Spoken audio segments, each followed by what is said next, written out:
there's absolutely zero storytelling, and the only context for anything that happens on screen is found exclusively in the game's manual, although even then it's skeletal at best.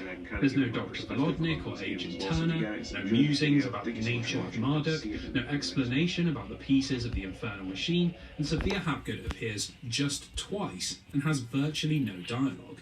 Moments like the game's finale and introduction have been filed down to the point that they're almost funny. With Indy greeting Sophia in his Canyonland camp before randomly attacking a Soviet base in the very next scene, or Marduk dying with zero explanation as to what it even is.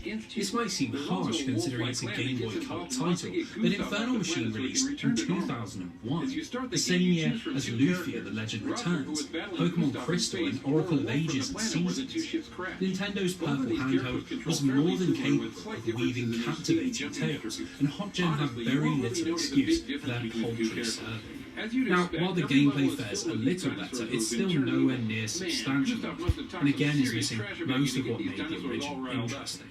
Structurally, it's quite a faithful adaptation, taking you to most of the same locations and revolving entirely around that similar combination of combat, puzzle solving, swimming, and platforming. The issue is that it's just such a pale imitation, and HotGen has brought almost nothing creative to the table to make this stand out from the crowd. Take the combat.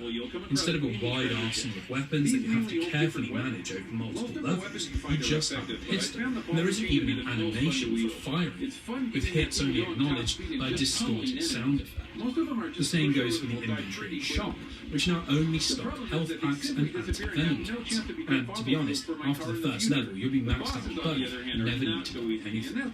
Now, Obi-Wan Adventures made up for its janky gameplay by funneling everything through tightly designed linear levels, but here HotGen have opted to try and replicate the maximalist level design of the original game, and it's a very poor fit for a handheld game. Levels like the Shambhala Temple and Tomb of Nub are once again structured as long series of complex puzzles that require lots of backtracking. While this is frustrating on the Nintendo 64, it's absolutely draining on the repetitive screens of the Game Boy Color.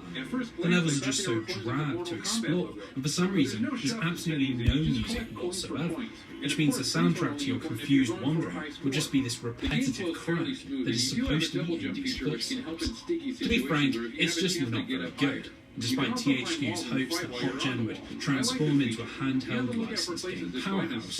The rest of the studio's history makes